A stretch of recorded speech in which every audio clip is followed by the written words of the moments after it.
गोंधळकर महाराज यांचं प्रवचन 21 एप्रिल.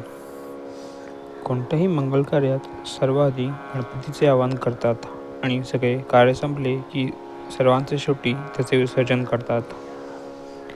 त्याचप्रमाणे अनुसंधानाचे पोथीला सुरुवात करावी आणि अनुसंधानानेच पोथीची समाप्ती करावी. लौकिक कार्यामध्ये गणपतीचे विसर्जन झाल्यावर आपण शिल्लक उडतो, पण अनुसंधानाचे विसर्जन करताना आपण त्यात नाहीसे व्हावे. जसे ठेवायचे असेल तसे ठेवा, पण आपला विसर पडू देऊ नका एवढी भीक घालावी, अशी गुरुच्या चरणी प्रार्थना करावी. भगवंताला विसरून भजन करू नका. भगवंताची आठवण ठेवून भाजी जरी आणली तरी त्याचे श्रेय जास्त आहे. जगाच्या लाजेला भिवून भगवंताला अंतर देऊ नये. मी कोण याचा विचार करावा आणि तो करण्यासाठी मी नाही कोणाचा हे बघावे.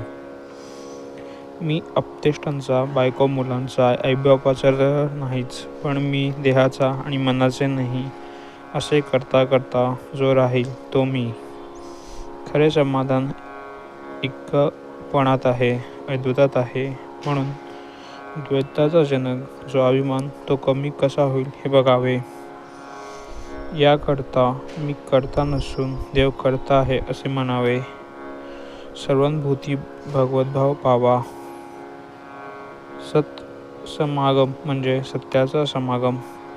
सत्पुरुषाच्या वचनावर विश्वास ठेवून त्याप्रमाणे वृत्ती बनवणे हा खरा सत्समागम आहे.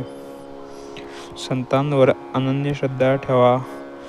त्यांच्या चालीने चला. त्यांच्या समागमात दैन्य मानू नका. जे तुमची एकसारखी विषयातली नडच भागवतील ते संत नव्हेत. खरे संत विषयाची शक्ती कमी करतात. अशा संताला शरण जावे.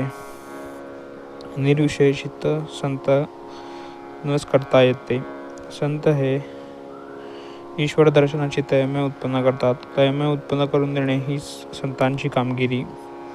संतांची भाषा तळमळीची असते, म्हणून ती तळमळ उत्पन्न करते. संत सांगतील त्याप्रमाणे वागावे. जग संतांशिवाय असणे शक्य नाही. जे देहात दिसेल पण वस्तुतः देहातील राहिले तेच संतच होय. आम्हाला त्यांना ओळखता येत नाही, याला काय करावे. नामाच्या योगानेच संत ओळखता येतात, जोडता येतात आणि टिकवता येतात. जो भगवंताचे नाम घेईल त्याला संत भेटेल आणि तो त्याला भगवंताची प्राप्ती करून देईल. त्याचे कुठे अडणार नाही. पण जो नुसत्या शब्द ज्ञानाच्या मागे लागेल त्याला आसक्ती सुटणार नाही आणि त्याचे जीवन सार्थकी लागणार नाही. संतांच्या पदरात पडले की ते आपली लाज राखतात.